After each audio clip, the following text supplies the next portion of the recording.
All right, look, there is a very good chance this entire video is straight up cope.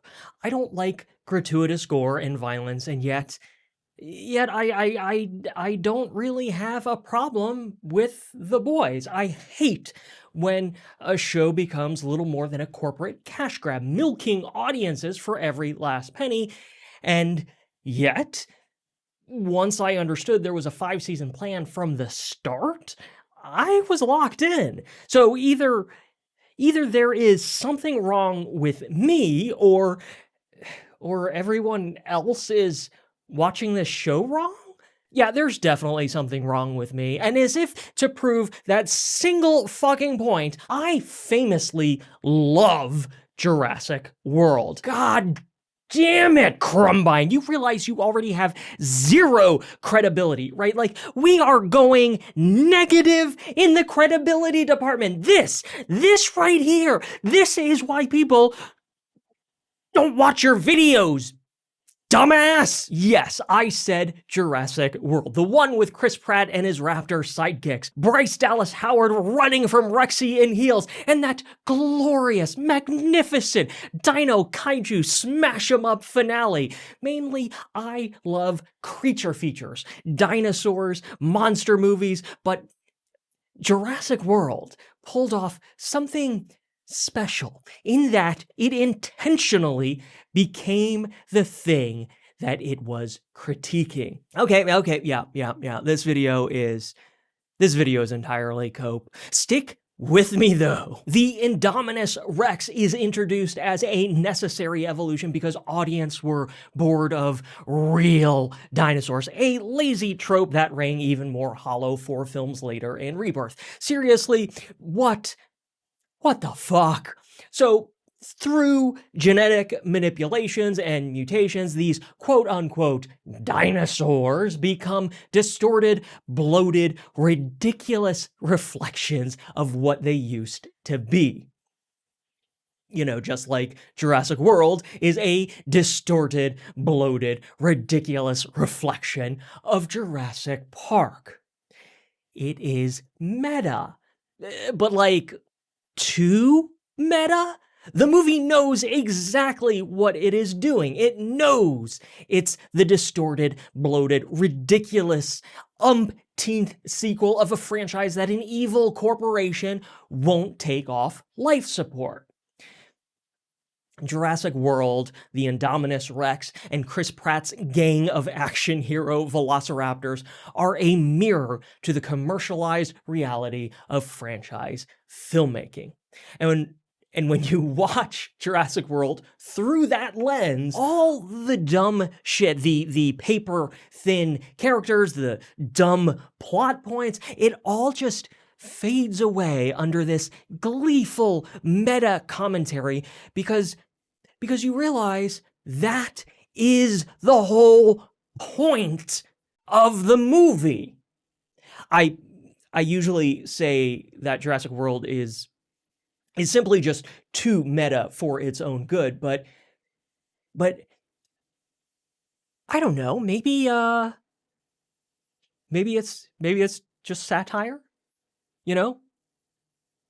Like The Boys? Oh my god. And when you take a beat and zoom out and appreciate that for The Boys, it's not just the narratives about politics and authoritarianism, violence, and superhero franchise media that are satirical, but like the show itself as a whole, its very production is satire?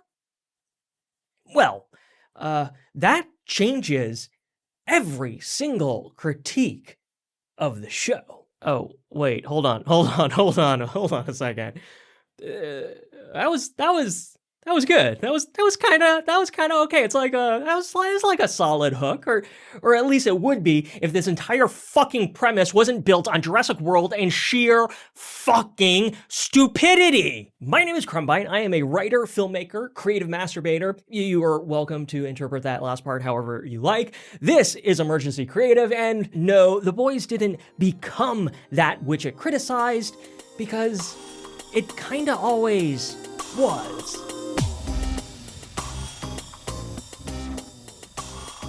Okay, so that was an unnecessarily long intro, and I still have to clarify, I did just rewatch the entire series to get ready for the final season, and even though they're only 8-episode seasons, I still found myself struggling through it in places. I think it was after season 3 originally aired that I actually did give up on the show. At the time, it legitimately felt like the show had devolved into a reductive cash grab. And like I said, nothing bores me more than a corporate mandate to milk the shit out of a zombified franchise.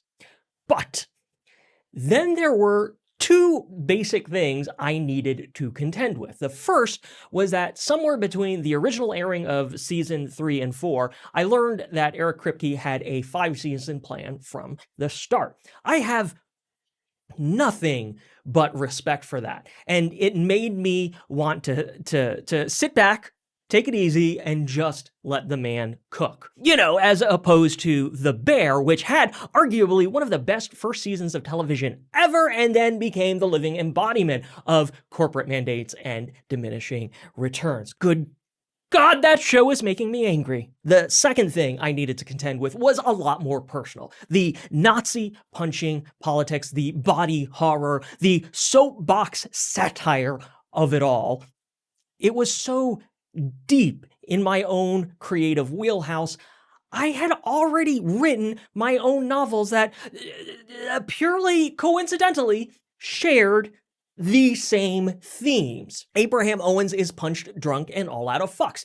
It's about a brawler with the worst superpower imaginable: empathy. He has so little control over the power, and it is equally so debilitating that he lives in isolation, and when he is around other people, he has to be nearly blackout drunk in order to drown out all of those pesky feelings.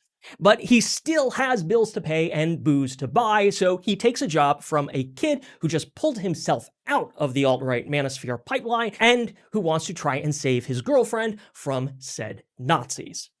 That's one.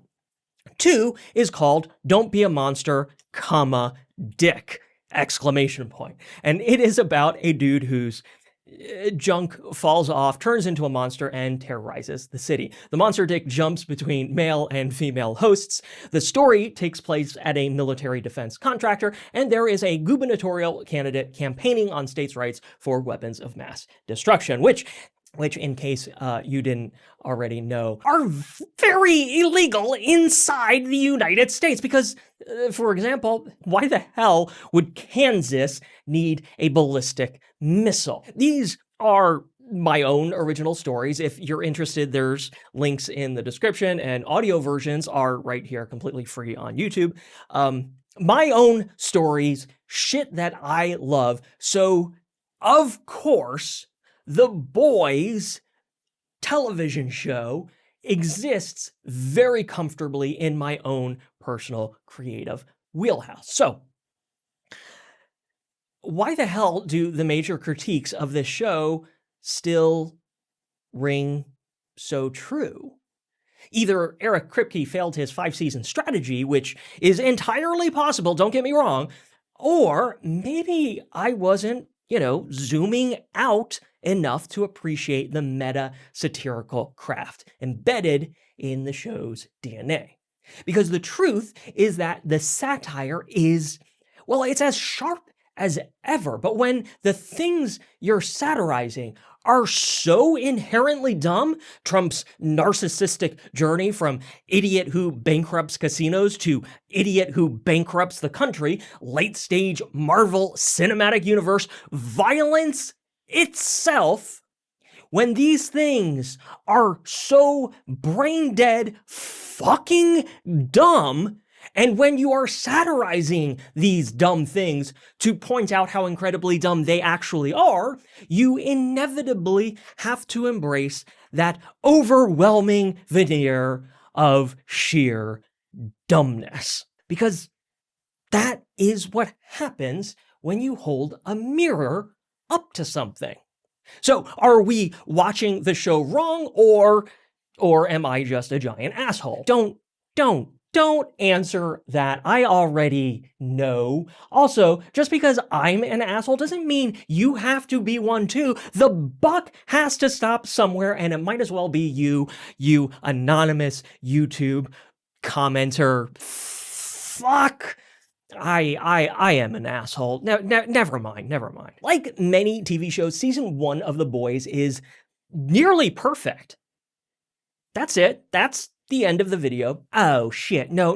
It's what happens after those first 8 episodes. Sing along, you know the lyrics. Hughie's character assassination from being the moral good of the show to becoming the punchline for getting touched in his naughty bits. Homelander is completely nerfed after being so smart and terrifying. This one is really dumb, and I think is perpetuated by people who still don't realize Homelander isn't a satire of Superman, but of Donald fucking Trump. Stan Edgar even predicts the later seasons, telling Homelander to his face that if he removes all the corpo cogs that make the seven, everything will go to shit. Just like how everything, goes to absolute shit. Kinda also like how Trump 2.0 went to shit after they, fired all the institutional knowledge and dismantled the government. It is so fucking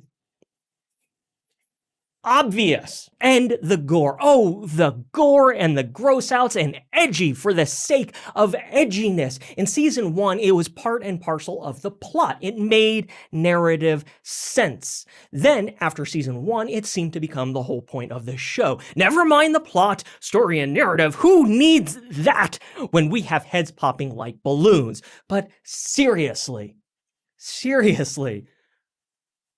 what if we're just watching it wrong?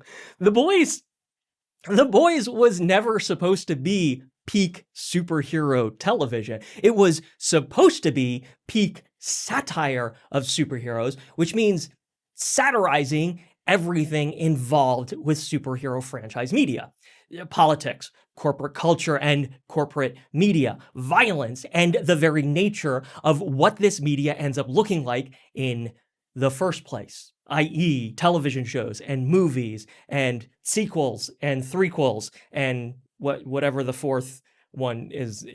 And yes, while it is very easy to get lost in the episode to episode frustrations, there is one major tell along with the alleged 5-season plan. There's this one major tell that everything about this show has been very carefully orchestrated. And that's Homelander. Homelander's broad arc, starting in season 1, ending in season 5, Homelander's broad arc from crown jewel of a corporate cog to a literal god is really good. It's smart, it's on point, and it mirrors Trump brilliantly, and even predicted Trumpisms that would have been too absurd and unrealistic, except for the fact that they actually ended up happening in real life. I'm talking about the AI Jesus thing and all the war crimes and the murder boats, etc., etc. My point is that Homelander's arc is the narrative tell that there really was a 5-season plan, which means everything else in the show, such as the infamous Vought on Ice moment where Homelander is completely oblivious to Hughie hiding in the ventilation mere feet above him, that was, stick with me here, absolutely intentional. Because that sequence is the exact kind of stupid shit that happens when Marvel stretches a 90-minute concept over 4 seasons of 32 episodes. It is supposed to be dumb, not only because, again, we're holding up a mirror to the sheer dumbassery of politics, violence, and franchise media, but because of all the gore. Yeah, because imagine swapping all that senseless, plotless gore for, say, wall-to-wall digital effects. You see the same pattern of narrative degradation play out in, for example, the Ant-Man trilogy. Was Quantumania so much a movie with compelling characters and narrative conflict, or was it just a showcase of so much CGI jizzed all over a movie screen? I argue that The Boys knows exactly what it is doing and is taking a drug-fueled, diabolical delight in the sheer stupidity of it all. But is the show too meta? Is it too satirical? Like Jurassic World, is it too satirical for its own good? Hughie's sexual assault being reduced to a punchline is a very fair criticism. But at the same time, it still fits with the satire of the show, because the media and the expectations this detail is based on, well, is exactly the same. If a woman is essayed, everybody takes it seriously. If it happens to a man, we make jokes about it. In the real world, this is what actually happens. Therefore, this is what happens when a satirical show holds up a mirror. Sometimes we don't like what we see. Now, is there a better way to handle this kind of story? Probably, for sure, absolutely. But this is still The Boys that we're watching, which brings us to the main fucking point of it all. The violence is the satire. No matter how logical the violence may have been at the beginning, it ultimately becomes an exercise in futility and pointlessness. The violence becomes the exercise in futility and pointlessness in the narrative structure of the show. In franchise media, it is the same escalating fights over and over again. In reality, it is even worse because real people fucking die. And Hughie states all of this pretty fucking plainly at the end of season 4. The moral heart of the show, an innocent man who keeps falling deeper and deeper into a blood and gore-soaked hole of abject violence, he makes that profound plea to just stop fighting. All that violence only resulted in more violence, because that is what violence is, a series of toxic escalations until everyone is dead. Again, look at Trump and Hegseth at this point. I'll be honest with you, I really care about this last point, and I am desperately hoping it is paid off by the end of the show. And yes, it is because I'm a pacifist and anti-violence, and I believe American media has a problem with fetishizing guns and violence, and I really want to see better representation for peaceful outcomes. But I'm still watching the same show as the rest of you, so I have no fucking clue how this rodeo ends. What I do know is that when we zoom out, every criticism, even the quote-unquote filler episodes, the hallmark of thin franchise stories getting stretched across too many seasons so a corporation can milk as much cash as possible from the show, it all makes sense when you stop and appreciate that The Boys isn't just a satire of superheroes, but of violence, politics, corporate culture, and superhero franchise media. Or just franchise media in and of itself. The flaws could very well be intentional, gleeful finger-pointing at how utterly stupid all these things actually are. Just Just like how Homelander's arc mirrors Donald fucking Trump. Or I'm just entirely full of shit, and this whole fucking video is a steamy pile of coke. Sometimes, you know, you just gotta sit back and enjoy the ride. If you made it this far, you really probably should like and subscribe. Check out my books, the link is in the description, and until next time, well, stay creative, friends.